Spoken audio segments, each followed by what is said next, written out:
I took entrepreneurship classes, I took finance classes, accounting classes, I had a lot of this background knowledge, but nothing can prepare you for owning a small business other than owning a small business. Welcome to Vet Life Reimagined. Our guest is Dr. Brett Shorenstein, whose initial direction in education as a young man in New York City was not science, but investment banking. So we discuss his interesting story of transitioning from finance to a successful veterinary practitioner and entrepreneur. He is now the Chief Innovation Officer for Veterinary Innovation Partners, a veterinary-owned and operated network of veterinary clinics. We discuss how to find your path in vet med that allows you to work in your area of interest and expertise. We also highlight the significance of mentorship, culture, standards of care, and technology in veterinary medicine. And since he has recently gone through a big project assessing multiple AI scribe systems and piloting a system in multiple hospitals, I asked him to walk us through that process. So let's get to this cool conversation with Dr. Brett Shorenstein. When did you know you were interested in veterinary medicine? I've known since I was 3 years old. My mom, and maybe she shouldn't save as many things as she does, but she even has some of those kindergarten drawings where it says, I want to be a veterinarian. And so I took a little bit of a circuitous path to doing it, but it's something I've always wanted. Yeah. And I think you grew up in New York City. And so do you mind sharing a little bit about growing up in New York City and kind of what you were exposed to that might have deterred you just a little bit before you got to vet school?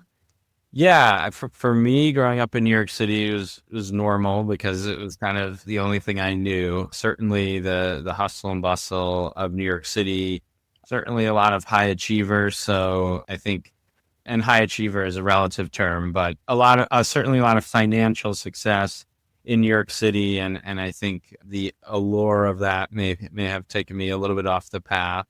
In addition to, being a veterinarian is hard. And I saw a lot of the hard work that was ahead. And I said, hey, if I'm going to do it, that has to be the only thing I want to do. And that's kind of the advice I give any high school or college student. To me, it should be the only thing you want to do. So at the time, maybe it wasn't ready to make that commitment. One of the things about growing up in New York City is I grew up in a pretty large apartment building. And so get a lot of exposure to dogs mostly. I definitely did some cat sitting, but ton of dogs in the lobby, and remember very fondly just hanging out in the lobby and getting to pet a wide variety of dogs and even walk some of them for their owners as kind of a small job as a high school student. So, but for me, it was normal. I think you get a lot of street smart in New York City, and if it tells you anything, I've moved to the suburbs with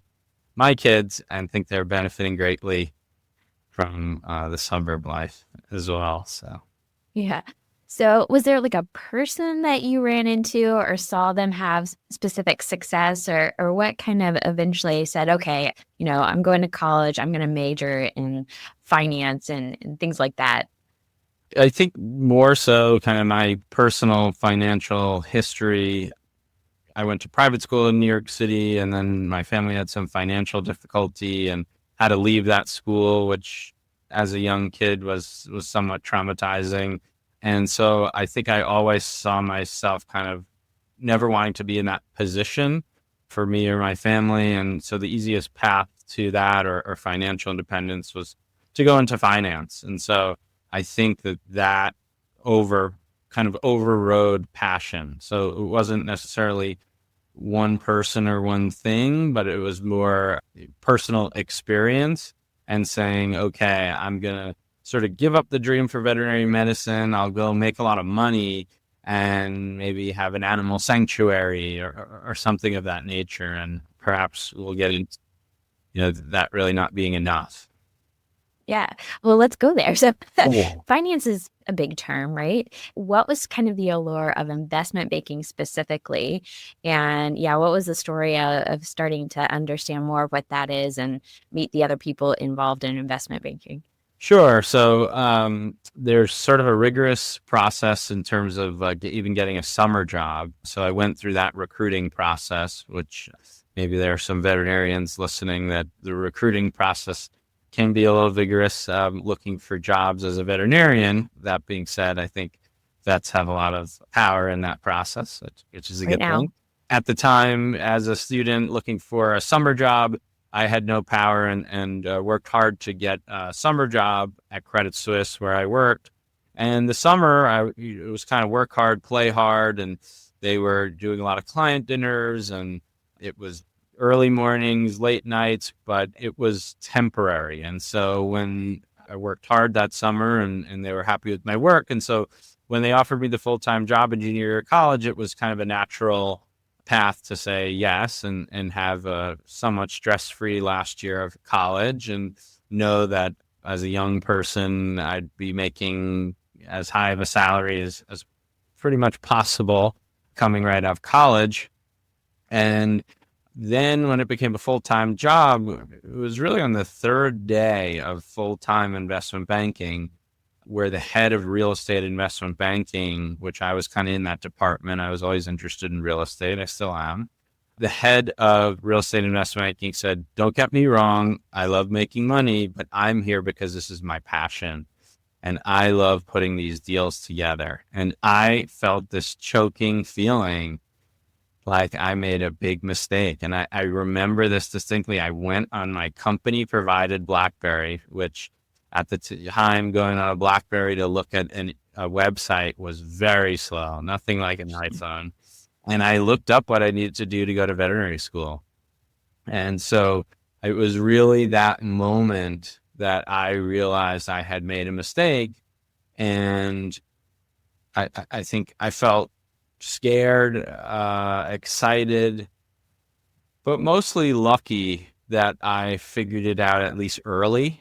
I was in vet school with classmates who were 40, 50 years old, and tremendous respect to them. I felt for me, based on my goals with family and life, that would be a lot harder for me to do it then. And so while I definitely believe it's never too late to be what you might have been, I was happy I discovered it somewhat early in my career.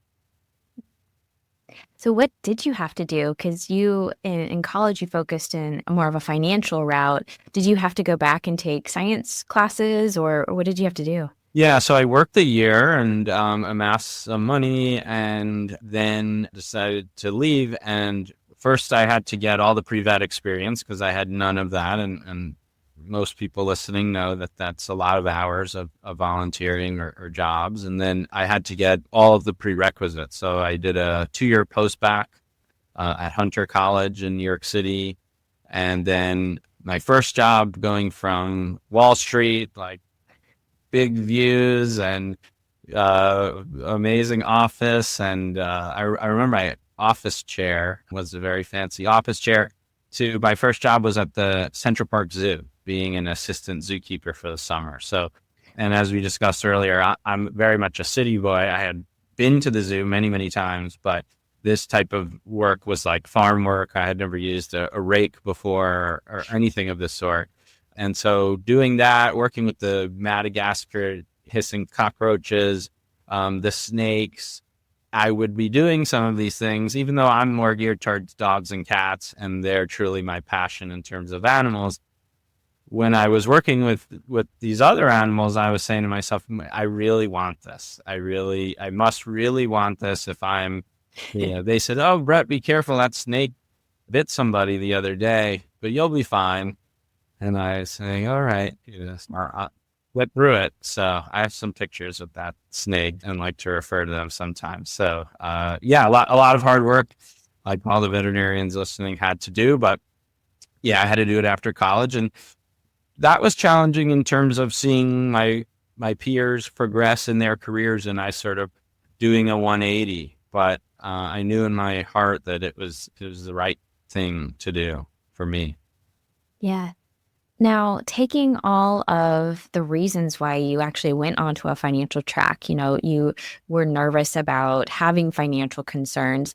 Did you take that mindset into vet school? Were you kind of thinking about, okay, how do I put this passion into a career, but also support myself financially? Were you already thinking about that? Or were you just kind of like, okay, I'm going to go into my my vet experience and just learn and figure it out later.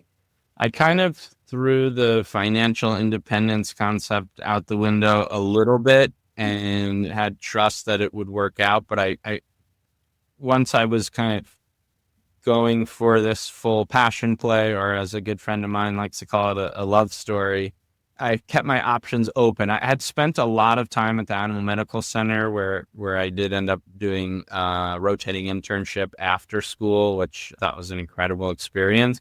I had spent a lot of time there just because I was in New York City doing my coursework. So every free moment I was there. I was shadowing Dr. Schwartz, who's head of surgery. I was shadowing Dr. Palma, head of internal medicine. And so I kind of went into vet school, I think, with actually quite a bit of knowledge and also being inspired by some of these amazing doctors. So I kind of said to myself, I'm going to do as well as possible in vet school so that every option is open to me, knowing how competitive specializing is and was at the time. I kind of focused on just the academic part so that my resume was as great as possible for any possible opportunity. Fundamentals. You got to have the basics down before you can get too ahead of yourself. That makes complete sense.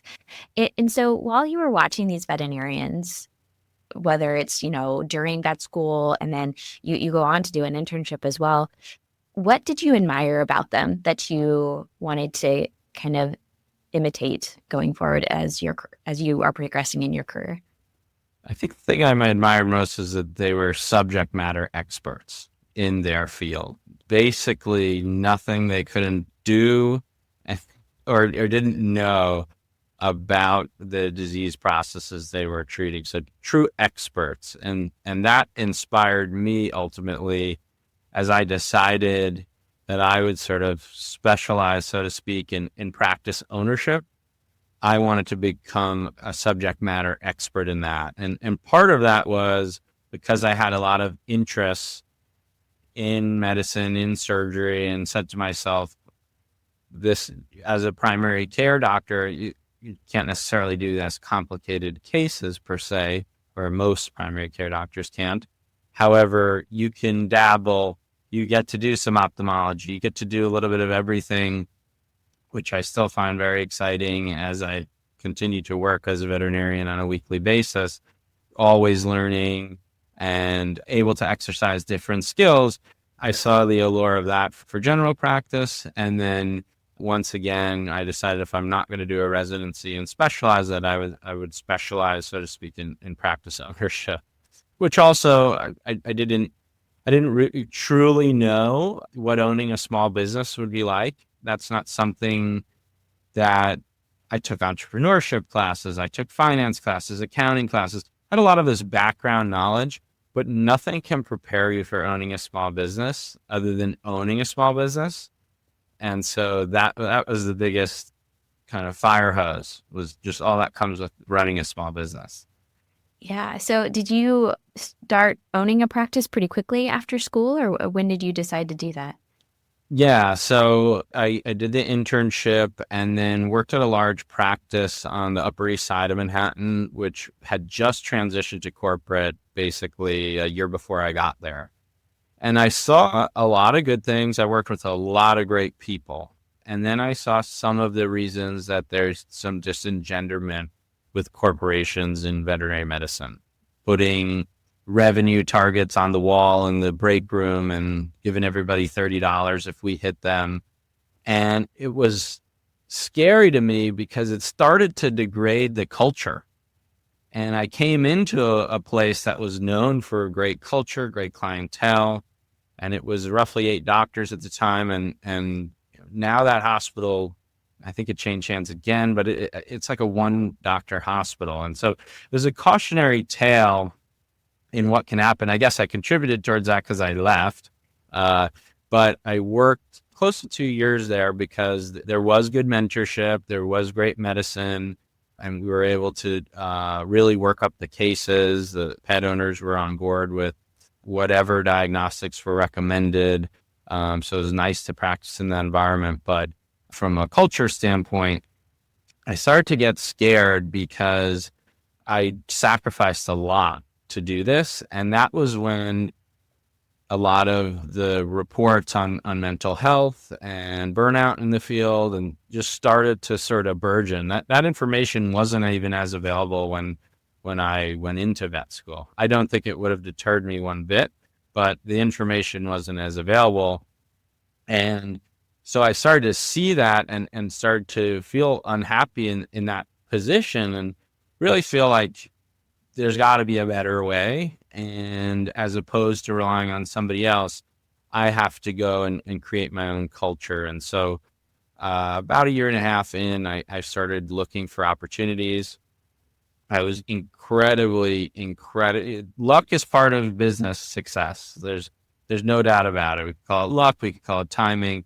But I was incredibly lucky to come upon Abingdon Square Veterinary Clinic and Dr. Diane DiLorenzo, who is a wonderful, wonderful person and veterinarian and was a mentor to me in those early stages where, we came to an agreement for me to buy her practice.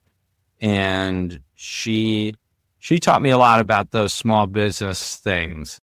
I certainly knew a lot about ways to grow the business and grow the hospital and grow the team. And all of those, I'm proud to say, happened. She just gave me a very calm mindset and great expectations and showed me how the ropes of how she did things and how she handled things. And so she didn't have to do it. And so I was very lucky for that. And we're still close friends. So that's really nice. But that was where the kind of practice ownership journey started. And when I started it, my mindset was I'm going to focus on three main things. The first being culture. And if we take great care of the people, they'll take great care of the pets. And I had everyone I wanted to retain was retained at the hospital because I took that mindset to the hospital. The second was standards of care.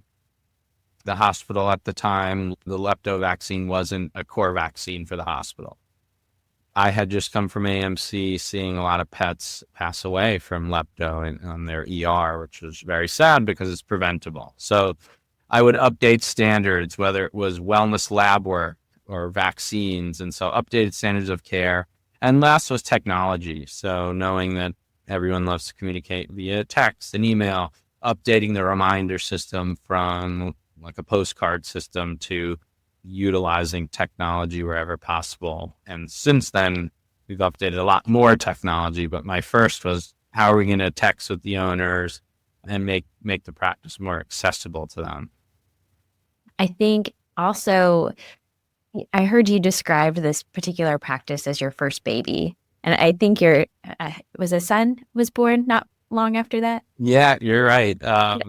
My son, so Abingdon Square was about 2 months before my son was born. And so, yes, Abingdon Square is very much my first baby, and I still treat it as such. And everything that happens, I very much take personally.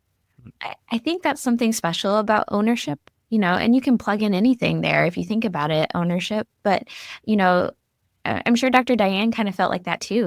This was her practice, and she wanted to make sure it was taken care of. And not to say that she isn't a wonderful person, but there is an attachment there that, you still want it to be successful. And I think this goes into your future, what you're working on now. It is about practice ownership and veterinary-led clinics. And there is something a little bit different about being responsible and having that kind of investment into a practice. So I'm sure, took what you learned from all those other places, and culture seems like the obvious first because that's why you left. So let's make sure we solve that. But I listened to a podcast with you and one of your colleagues, and he talked about how you were really leaning in and growing this business quite well and successfully. So what was that like you have your 3 pillars of focus here. What were you starting to see as you were growing your practice? Yeah, it was very exciting to see. There's different levers that you can turn, so to speak, when growing a veterinary practice or potentially other small business, obviously a vet practice is unique in its own way. It was very exciting to see the return visits, the wellness blood work protocols. The data is pretty clear that 1 in 7 wellness lab work will have an abnormality requiring follow-up in young wellness panels. So practice wasn't performing those young wellness. So seeing what we were catching and having the doctors at first, like, is this really necessary? And really exciting to see when you say, hey, just no matter what you do, if I'm going to change something, give it 110% effort. And then if it's not working, we'll fix it. And to have that buy-in from the team is really exciting. And we've tried things and they haven't worked out. We tried hard push towards our online pharmacy when the Chewy scripts, et cetera, got too overwhelming, and that you push some pet owners away. And so I think mistakes are also important part of learning and getting better and growing. And we didn't fail at too much, but if we failed, we failed fast and then move forward. But it was just exciting. It was exciting I was basically adding myself as a doctor to the calendar full time. And so it's exciting to see that I wasn't fully booked, and turning the search engine optimization on and looking at keywords for what we were advertising for, and expanding hours and adding team members, and even adjusting how the workflow and how are we utilizing team members, and the little things, sending a handwritten note to new clients, welcoming them to the practice. And so it was exciting to just see all of those elements, really upgrading client service. I think that's an incredibly important part of the practice that some might overlook. They are the gatekeepers, and they're the first person that the client sees and the last when they leave. So I spent a lot of time sort of expecting excellence there. Was lucky enough to have some colleagues join me at the practice that I had worked with before that I knew really had what it takes as far as a client service mentality, and also balancing that with, the customer is almost always right, but if there was a bad acting customer, really standing up for the team and saying, hey, maybe this isn't the right practice for you, and saying, we'll give you one more strike, and seeing some behavior change. And some clients we had to move out the door. But yeah, it was very exciting to see how much you can grow a practice by giving it all that love and nutrients. Yeah. Now, I happen to know, because I know how the story somewhat goes, you knew some other veterinarians that had multiple practices, I think about 6 practices each. How did you get to know them? And then please fill in the story about how you were starting to think maybe on a bigger scale and want to work a little bit more with them. Yeah, so it was interesting. Right when I was about to buy Abbott & Square, our bank, very thankful to them, they had put on a conference in Florida for 20 forward thinkers in veterinary medicine, and 19 of which were their clients that had like 3+ practices. And there was me about to close on my first practice. So I was very honored to be there, and I guess they saw something. And through the course of that, I got to know Adam Ainspan and Don Coslow just well over the weekend. Zero expectations, a lot of respect for what they had built. We stayed in touch loosely over time. And as I started to think about, hey, this is going really well at Abbott & Square, how can I continue to challenge myself, continue to grow, and also help more pets? Because I believe if I'm running a hospital really well, I'm helping more pets than I can physically see myself. If I'm staffing it well, if I'm getting great vets, I'm helping more pets than I could ever do just being on my own. So started to think in those regards, and start to look at a practice that my partner Don was also started looking at. And that's when the light bulb sort of went off. And I said, hey, you guys have, and then Don said, well, if we ever did something together, we're going to do it with my partner, Adam. And so that's when the light bulb went off. And I said, hey, what I've done is going really well. It's a small business at this point. You guys don't have such a small business, but there were about 6 hospitals each, roughly. Not so small, but they treated it like a small business. And I said, let's think about the reason I left, the reason it's going well. I think we could be different. Vet owned, vet operated, vet led. And actually, you touched upon something earlier in this conversation where you were saying it's your baby, and the practice owners care what happens to it. And so my first inclination, and it was a very busy time for practice acquisition, just in the field. There was a lot of consolidation going on and still disengenderment with the corporations. And so I said, we could be those safe hands for doctors looking to be proud of the transition. Maybe we can't offer the top price. And if that's what they're looking for and they don't really care about what happens afterwards, then that's their choice and it's their baby. So it's their choice. For us, we worked really well with people who were very passionate about seeing where their practice went, hopefully staying with the practice because we found ourselves hopefully a very friendly employer, one who really cared about the hospital. And I took it personally. I wanted these doctors to be proud of what we did with the practice. I wanted these doctors to really trust us with their child and be proud of where it went. Like Dr. DiLorenzo is really proud of Abingdon Square. We moved it and upgraded the facility and went from 2 exam rooms to 5 exam rooms. And to see her, come and say, wow, it's amazing what your vision has been. This is beyond the vision I had for the practice and where you've taken it, being so proud. So that's been the goal in every circumstance. Of course, some of the owners or sellers, so to speak, priorities can change after you, give control of your baby to somebody else, or you start thinking about retirement.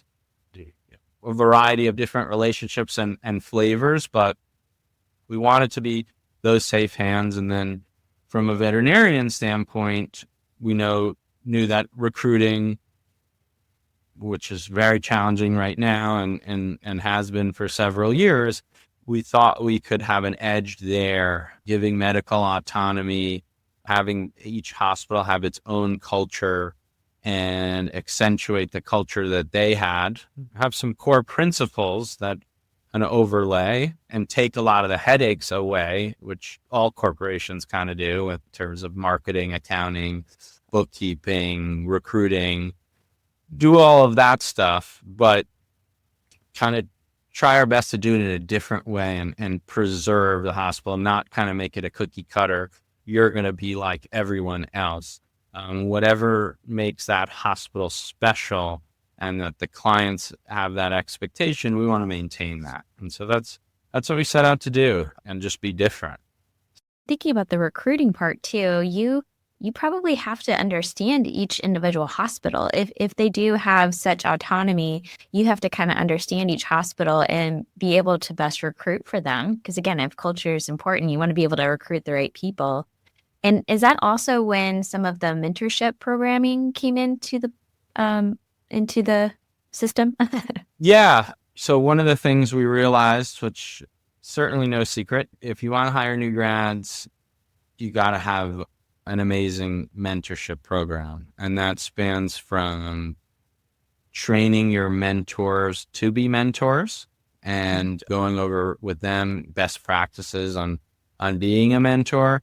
And then having a structured program as opposed to 60 different mentor programs going on. Having a structured program where there could be realistic expectations. Okay, I'm going to meet with my mentor once a week for half an hour. I'm going to shadow for the first week in the hospital and then transition to hour-long appointments where my mentor would be available at the end so I can kind of run the plan by them for several weeks. And also having a similar plan for surgeries and dentistries. And so that's something we quickly realized was a necessity and something we're really proud of. And not everyone's meant to mentor and not everyone wants to mentor. And so something else that I'm proud of is that we're not trying to fit a square peg into a round hole. If somebody wants to work in a region that we have and they need mentorship, if that's not the right hospital, I would love to be able to offer it everywhere, and we're getting there. But if it's not the right hospital for them, we don't push them there. And I meet with a lot of candidates, fast forwarding a little bit to my role now, I meet with the candidates for every single one of our hospitals. Anyone who applies, I meet with. And I find that really exciting. And one of the common themes with people who weren't happy with their first year job right out of school was they were basically kind of bait and switched. And so we're very careful to just do everything we can to do right by the veterinarians in our quest, so to speak, to be in a destination employer. Of course, it helps the business, but I think there's something personal about it, so to speak, in having this be our baby. We want vets to be happy.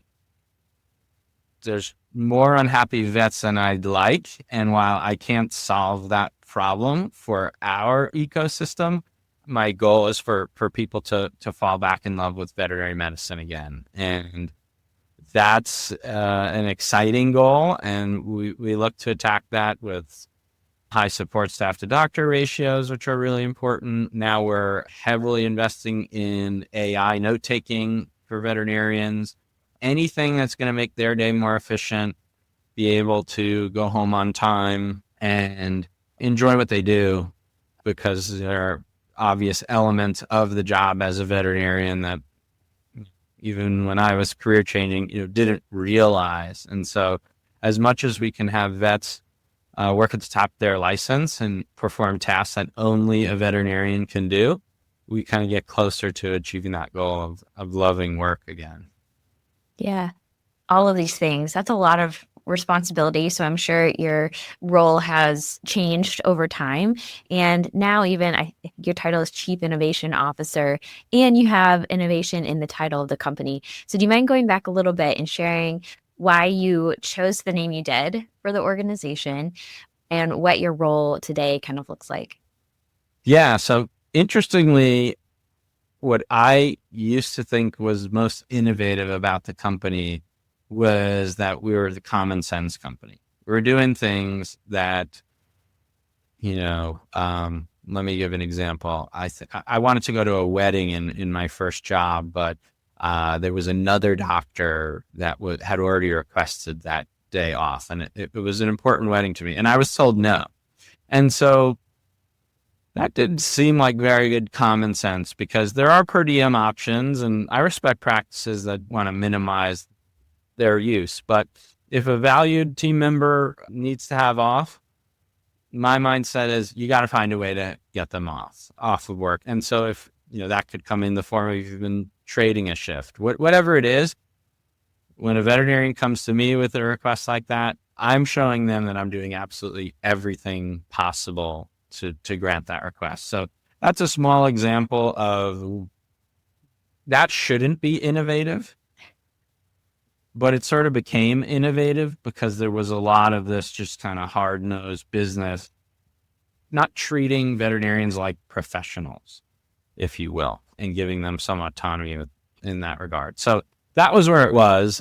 In true innovation, that's in the form of cloud-based medical records, the ability to access them from iPads or iPhones and wherever you are in the world. While we very much believe in work-life balance and would prefer doctors don't have to work on records at home, if they need to pull something up, if they want to pull something up, the ability to do that. I mentioned earlier, text messaging, reminders, texting with owners, texting pictures post-operatively to show that the patient's doing well.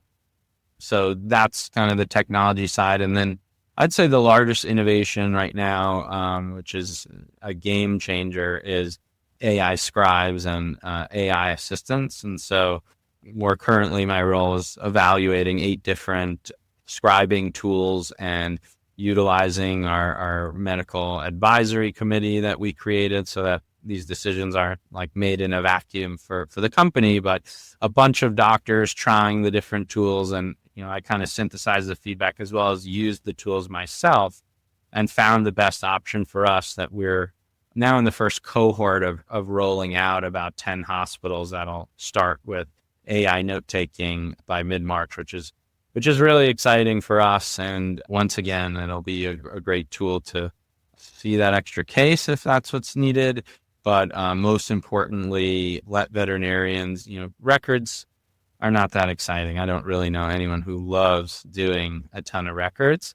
And so for me, it's personally in a job that I already love, been even more satisfying by utilizing the tool. So we're just looking, once again, for any way to improve the quality to the pet owner, to the patient, as well as to our veterinarians and support staff, make their day better.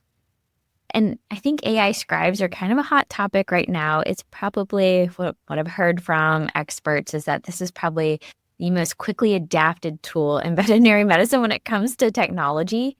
And I was so interested with you having, again, all of these hospitals are given some autonomy power, and you're trying to help make them all efficient.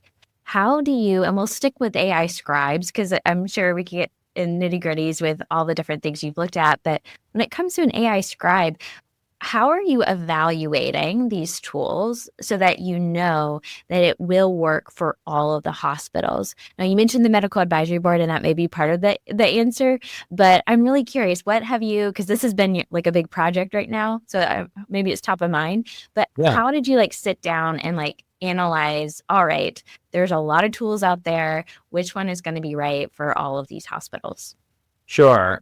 The first was recommendations from trusted specialists. I mentioned in the beginning, mentors at AMC, teaching hospital, kind of seeing, where are they at with AI scribing. And so that was one, peers outside of the company. Two was peers within our own ecosystem to make sure that there was buy-in and that we kind of chose a clear favorite. I will say they all, at this point, there's exciting kind of roadmap stuff for the future, but at this point, the function for all of them are pretty similar. So then it comes down to the best user interface, easiest to use, the app not crashing, that sort of stuff. And then kind of the format of the layout of the SOAP. Integration with EMRs, practice management systems, that's also important because while copying and pasting in my mind is not that bad, that's just another step. And you add up all those copy and paste, that's maybe 7 more minutes in your day. So a way to just kind of click a button, bring the patients into the AI scribe, click another button, and have them go back into the record system. So that was very important for us as well in kind of differentiating the tools. What we're noticing with the layout, because we have a different workflow in every hospital, technology might be different. If there's a doctor who sees 3 patients at once, they can't just use their cell phone. They're going to need a tablet or a computer that can record in the exam room so that they can kind of do that. If it's more of a kind of one-to-one like we do at Abingdon Square, it kind of works for just the doctor to use their computer or phone, and there's not as much kind of back and forth and coordination. So every hospital being different, that's why we kind of created this cohort where we have some emergency hospitals and primary care also in different regions, so that my goal is to get all the kinks out of the process. Rolling anything out to 60 hospitals or so is a challenge. And so we're trying to kind of get the different flavors of how this might work, assess the technology at the practice, and make sure the practice is kind of set up for success. Ultimately, we are not forcing anyone to use the tool.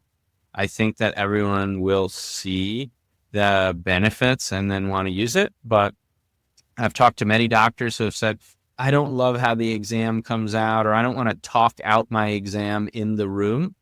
And so I've said, no problem. Then, but I'm sure you see the benefit of the subjective portion where it can just put the owner's complaint and the medications they're on, and then the plan comes out great. And sure, there's little things to add. If you don't say it out loud, it can't read your mind. But so the common metric is can save like between 1 and 3 minutes per patient by utilizing the tool. And so for those who are going to only use part of the tool, maybe they'll save 1 minute a day, but those add up. And if somebody can go home 15 minutes early, that's great for me. I think that that's great towards longevity. And I truly feel this tool can affect burnout in a positive way. Yeah. Well, and surrounding yourself with other people who are using these tools and seeing them go home and seeing how they are leveraging it. Because I understand that too. I'm not very good at just talking into the void. Like this is why I have an interview show, is 'cause I have a hard time just like talking to myself. So I can see how that might be challenging to change.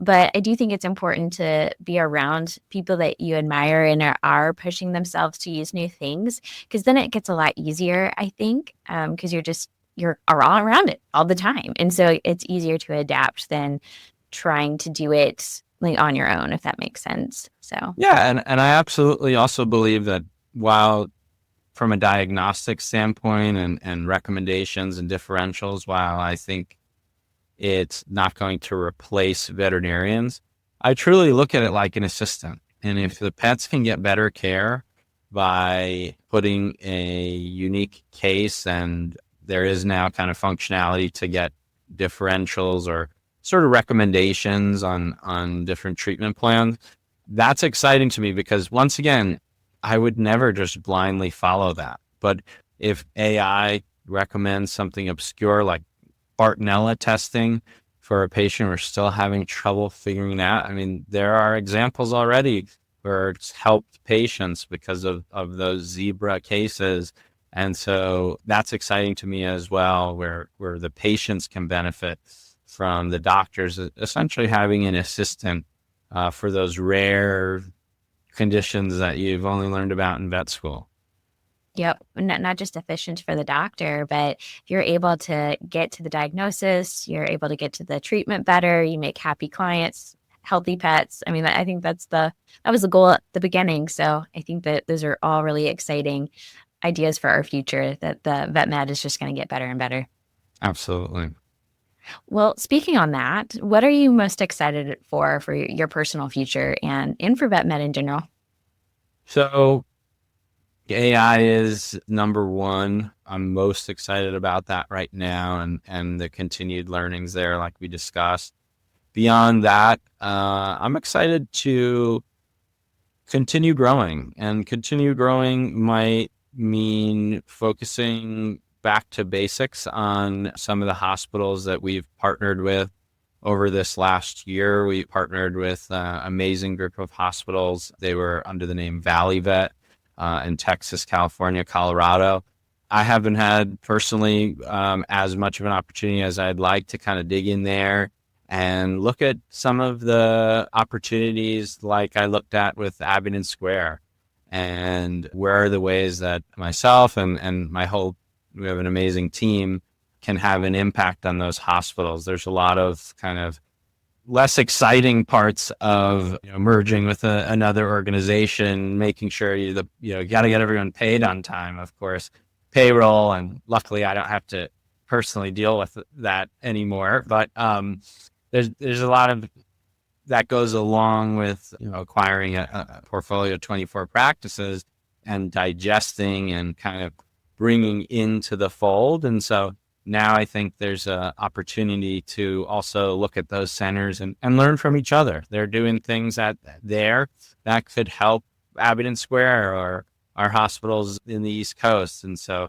there's no one right way of doing things. I think we've established a lot of great protocols on the wellness side, things like that. But just excited to dig in there and learn more and see if there's an opportunity to help more pets in Texas, which I could tell you when I graduated vet school, that would have been the furthest thing from my mind. And in visiting the hospitals, it's been amazing. I mean, they're big and nice and a lot of space, which I'm not used to in New York City, and really devoted doctors and staff. And so yeah, excited for this year to see where that might go as we kind of dig in a little closer under the hood, so to speak.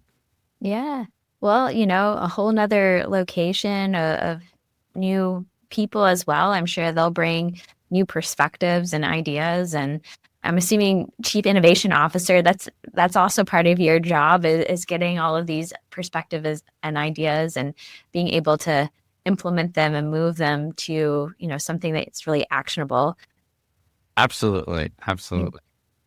Now, we don't have too much time to go into a big question. But I do want to go back to one because one is top of my mind with being a new mother. I want to go back because we talked about you got your first practice a couple months before you had your first child.